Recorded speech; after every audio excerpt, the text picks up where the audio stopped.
Assalamualaikum, selamat datang orang-orang keren. Perkenalkan, nama aku Hani, dan aku bakal ajak kalian jelajah edukatif soal perkembangan fase remaja, masa-masa hidup yang gak ada duanya.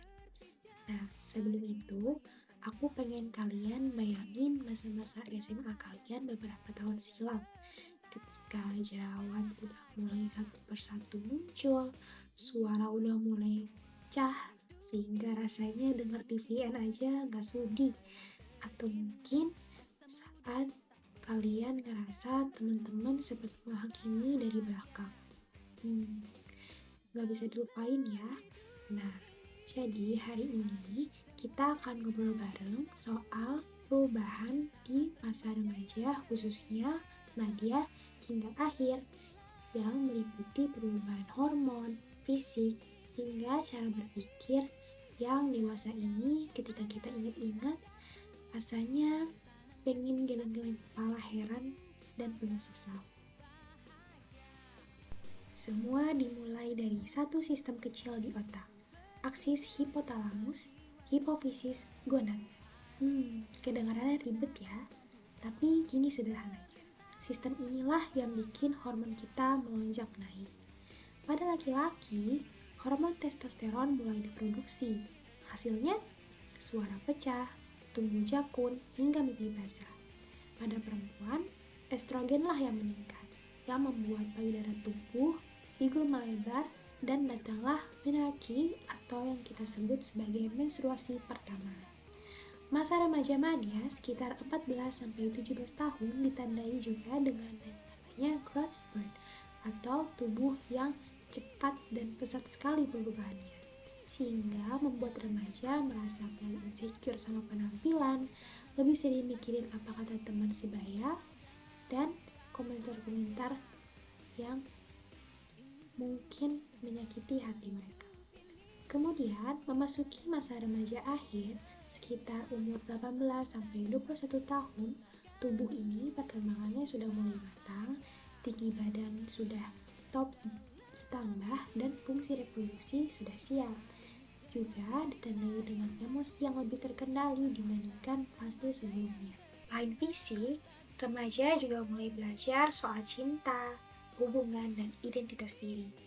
Saat memasuki masa remaja mania, anak sudah mulai mencoba menyukai lawan jenis atau mungkin pacaran, kemudian konflik dengan orang tua semakin intens dan sering, dan rasa independensi ini mulai meningkat dan meledak-ledak. Tetapi saat remaja sudah memasuki masa akhir atau fase remaja akhir, mereka biasanya memiliki emosi yang lebih stabil, hubungan romantis yang mereka jalani lebih serius, identitas diri semakin jelas, dan mereka mulai memandang orang tua sebagai partner diskusi yang setara alih-alih bos besar yang suka ngatur dan marah-marah. Lalu, gimana dengan perkembangan kognitifnya? Menurut Jean Piaget, remaja memasuki tahap operasional formal, yang dimana mereka mulai bisa berpikir abstrak, ngebayangin hipotesis-hipotesis seperti kalau dunia tanpa uang, apa yang kira-kira bakal terjadi, atau mendebat isu politik yang sudah ramai dibicarakan di masyarakat. Kemudian, David Elkin bilang kalau kemampuan ini bikin remaja jadi lebih egosentris.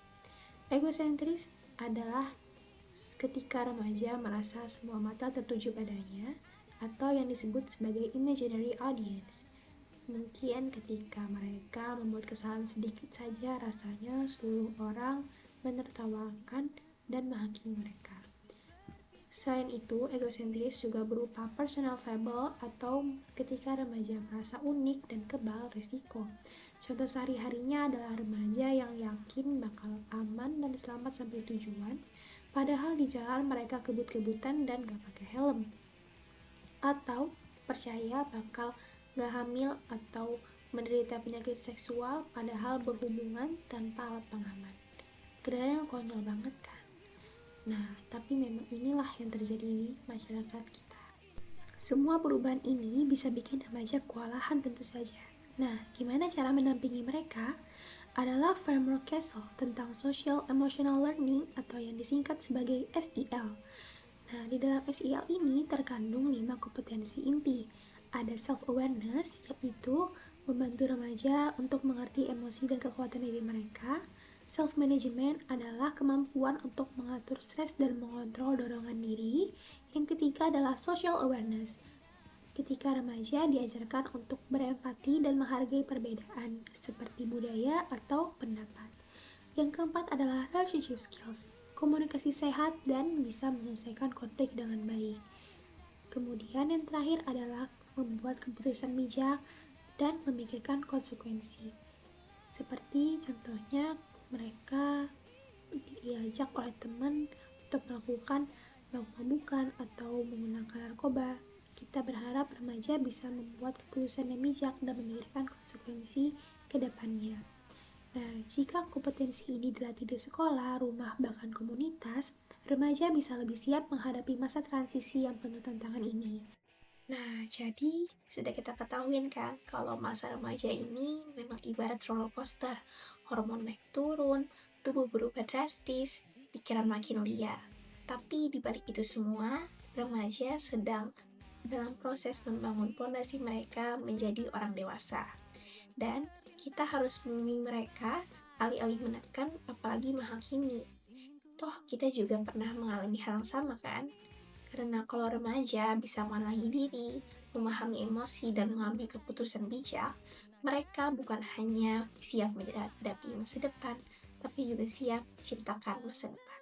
Sekian dari aku, nanti kita ketemu lagi ya. Terima kasih. Assalamualaikum warahmatullahi wabarakatuh.